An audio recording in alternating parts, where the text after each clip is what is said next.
나보다 적게 일하고 똑같은 구원을 받아도 나보다 오래 하나님을 경외하지 않고 이제 막 하나님을 경외해도 똑같은 하나님의 은총과 구원을 받는 것을 주인처럼 다행히 여기라는 거예요. 이것은 마태 공동체가 당시에 오랜 동안 야훼를 경외하면서 심지어 목숨을 바쳐가면서 율법을 지켰던 유대인들과 고작 한 세대만 예수를 믿고 그 조상들은 우상숭배했던 그 이방인들이 자기들과 같이 예수를 믿고 하나님의 자녀가 되는 것에 대해서 못마땅해 여기는 일들이 있었습니다.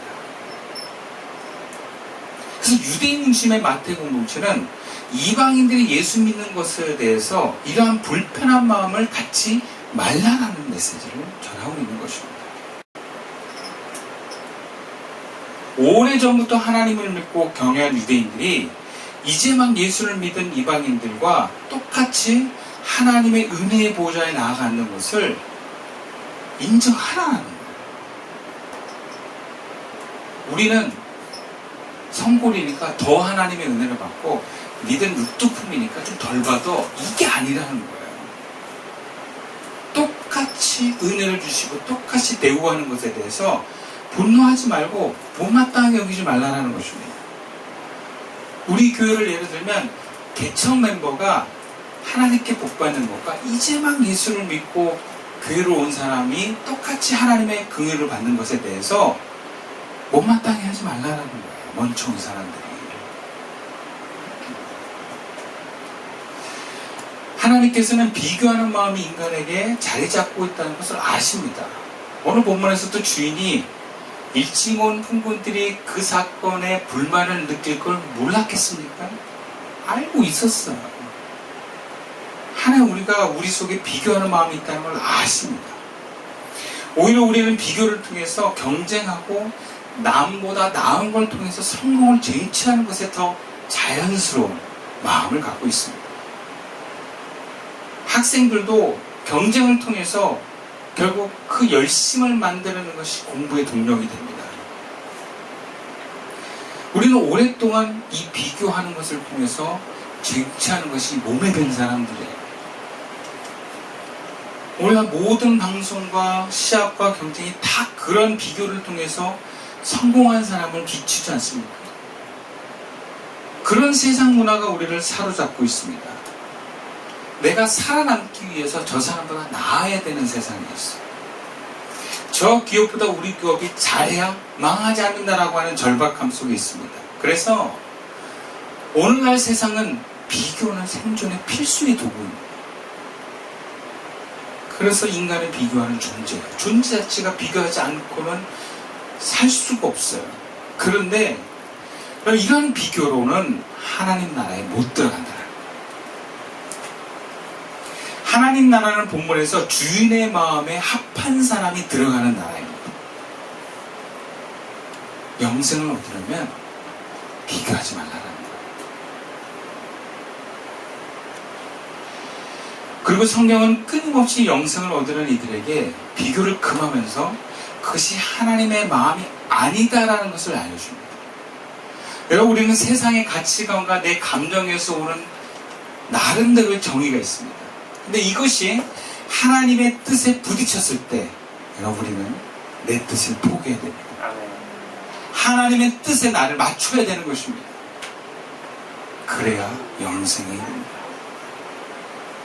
나는 원래 그래 라고 얘기하지만 하나님 나라를 가는 사람에게 원래 그런 것은 없습니다. 다 바꿔야 돼요. 다 내려놔야 되는 것입니다. 상식이 틀이라고 할지라도 하나님이 그래야 한다면 내 틀을 내려놓고 그 뜻에 나를 맞추는 것입니다. 모든 사람들이 비교하는 걸 당연히 여겨도 주님께서 비교하지 말아야 된다는 우리는 내려놔야 되는 거예요. 근데 이것이 쉽지 않습니다. 어쩌면 부자 청년에게 부자가 천국 가는 게 낙타가 바늘길 들어간 것처럼 어렵다라고 얘기하는 것처럼 느낄 수 있어요. 평생 살면서 비교하지 말고 살아야 돼. 이게 굉장히 어려울 수 있다는 거예요. 하루에도 몇 번씩 비교해서 욱욱 올라오는데 어떻게 이걸 안 하고 삽니까? 그러나 오늘 본문을 통해서 우리는 비교하지 않는 방향의 삶으로 나아갈 수 있습니다. 오늘 두 가지만 보겠는데, 첫 번째 본문 2절 말씀입니다. 함께 읽어보겠습니다. 시작. 그가 한 해씩 품꾼들과 약속하여 포도원에 들여보내고. 우리가 비교하지 않는 삶을 나아가려면 첫 번째는요, 오늘 나에게 주어진 상황을 감사하고 마땅히 여기는 거예요. 감사하고 마땅히 여깁시다. 주인은요, 결과로 보면 많은 수확을 통해서 돈을 많이 벌려는 것이 목적이 아니라 품꾼들을 구제하려는 목적이었어요. 그들에게 한 데나리온씩 쥐어주면서 자신과 가족이 생계를 이어가도록 도움을 주려는 데 목적이 있었습니다. 그렇다면 아침에 일찍 일어나서 부름받은 품꾼들도 굳이 부르지 않아도 되는데 부른 거예요. 일찍 온 품꾼들이 착각하는 경우가 있어요. 아, 우리는 꼭 필요한 존재야. 그렇지 않다는 거죠. 이 친구들 아니어도 얼마든지 수확이 가능할 수 있는 거예요. 나 아니어도 얼마든지 다른 사람들을 부를 수도 있습니다. 수확을 미룰 수도 있고요. 돈을 적게 드리면서 더 많은 사람들을 부를 수 있어요. 한 데나리온만 아마 옆 동네에서 우르르 몰려올 거예요. 야, 저기 한 데나리온 준대. 아마 제가 느끼기에는 그 주인이 일부러 남겨놓은 게 아니라 다 데려갔는데 소문 듣고 일꾼을 못 구한 사람들이 막 이 동네 장터로 오지 않았을까. 그래서 이렇게 빈둥거려서 남아있는 사람이 있지 않았을까. 그만큼 한 데나리온 받고 택함 받으면 정말 귀하고 감사한 일이에요. 근데 우리는 오늘 나에게 주신 이 한 데나리온이 절실해서 받았는데도 비교하면서 부족하다고 합니다. 이걸 감사할지 모르면 우리는 불만합니다. 왜 주인을 원망합니까? 자신에게 주어진 상황을 감사하지 않았어요.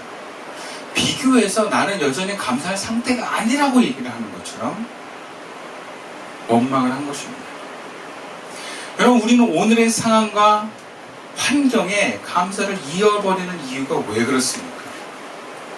하나님의 시선에 은총에 베푸신 은혜를 감사하는 게 아니라 내가 기대하는 그 수준에 못 이뤘다고 해서 불만인 거예요. 그래서 감사가 없는 거예요.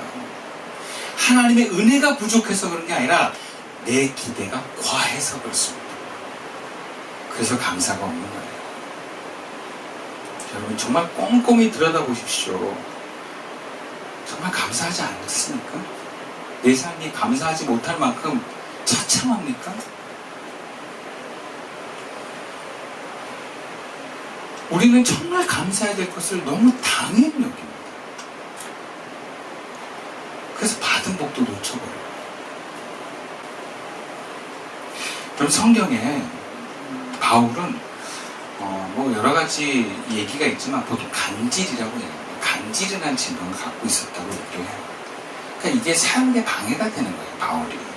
그래서 하나님, 나 이 병 좀 고쳐주세요라고 3번을 기도했다고 합니다. 그때 하나님 뭐라 그러셨냐면 내 은혜가 되게 족하다.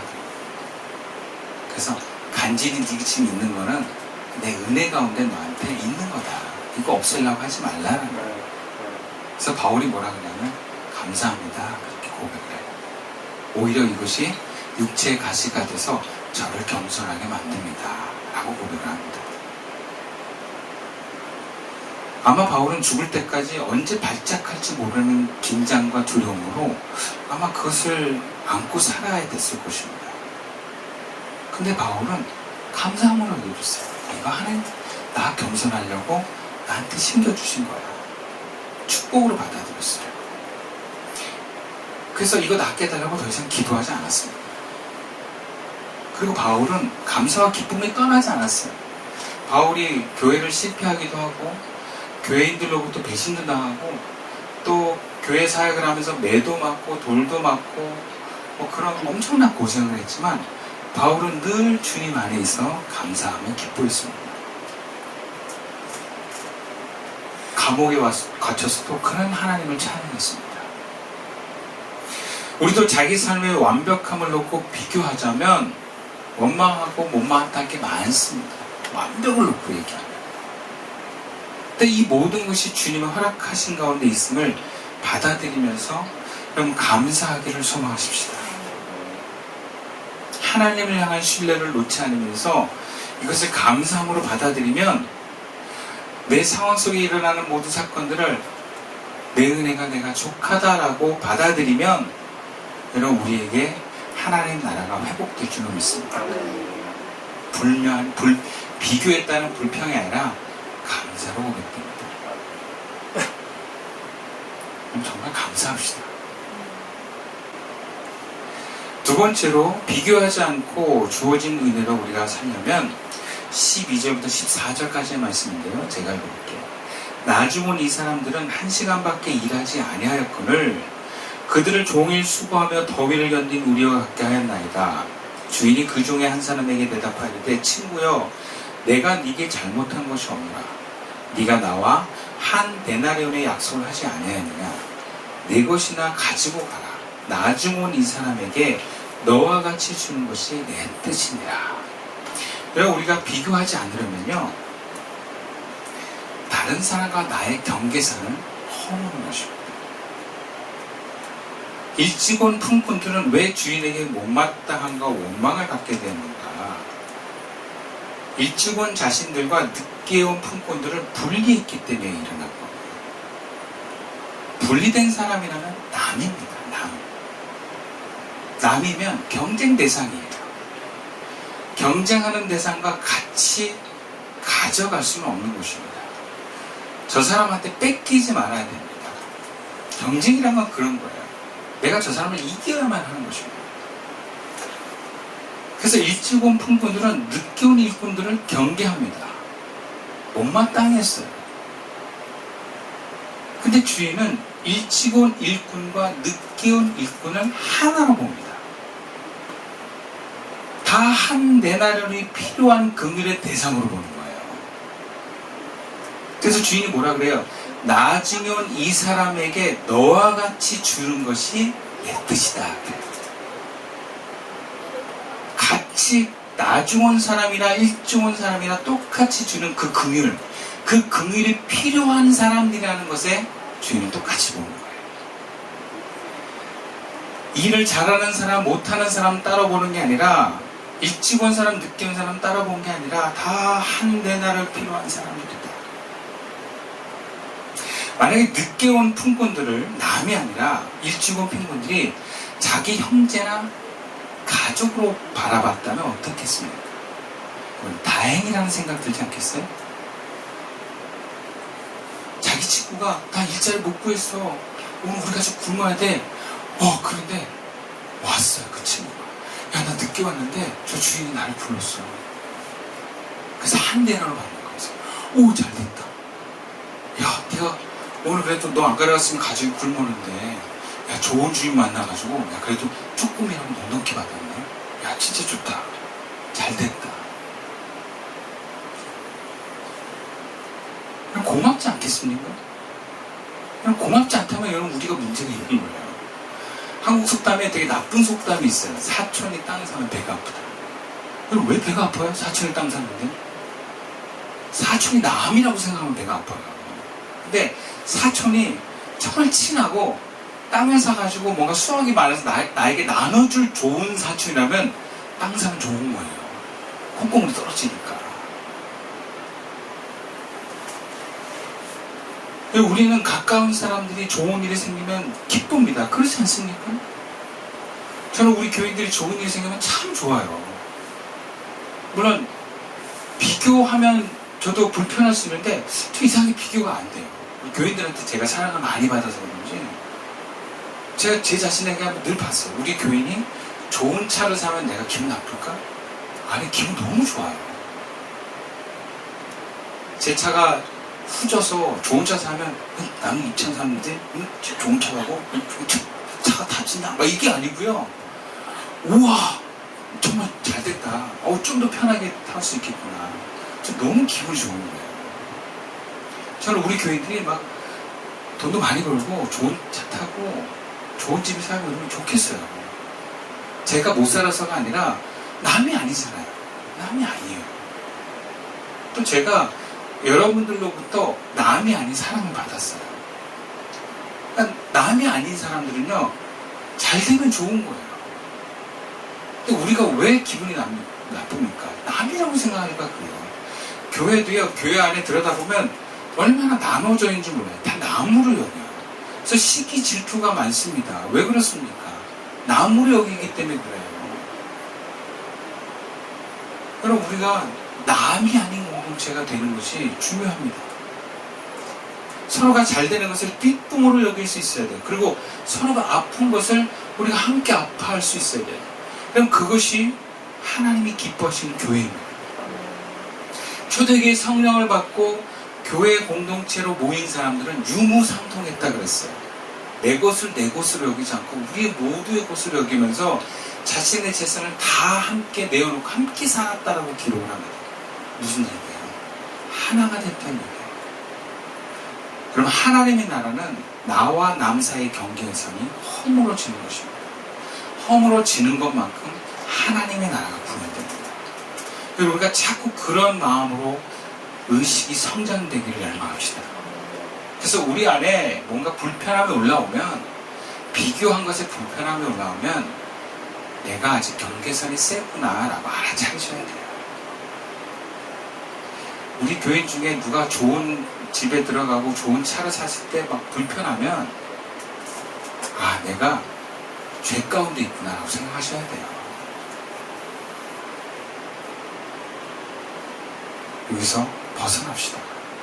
예수님은 온 인류, 심지어 죄를 지은 인류까지 경계선을 허물고 자기로 하나로 흡수했기 때문에 십자가에 대신하여 못 박혀 죽으신 것입니다.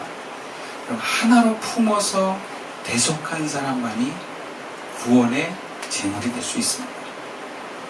여러분의 가족이나 여러분의 가까운 사람들이 잘못할 수 있어요. 그러면 비난할 게 아니라 내 마음에 나의 죄로 안고 하나님께 용서를 구하십시오.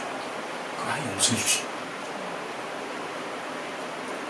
내가 예수님처럼 경계를 허물고 나와 남을 하나씩 하나씩 나로 받아들이기 시작하면, 그럼 우리나라, 우리 자신은요, 영생의 하나님의 나라가 임합니다.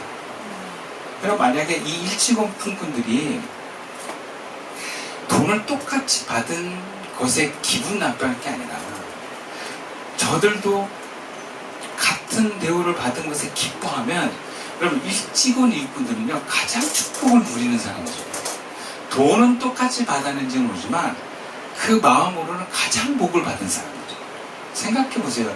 늦게 온 품꾼들은 자신이 택함을 받지 못해서 그 시간 동안 얼마나 불안했겠습니까? 그리고 과분한 돈을 받았을 때 기쁘기만 했겠습니까? 미안하지 않겠어요? 온전히 기쁜 티도 못 내는 어떤 그런 약간 어색함이 있지 않겠습니까? 그게 좋은 게 아니에요. 진짜 좋은 건 일찍 와서 내 것도 받지만 다른 사람들이 받는 것도 기쁘게 여기는 사람이 제일 좋은 사람들이에요. 그럼 말씀 마치겠습니다.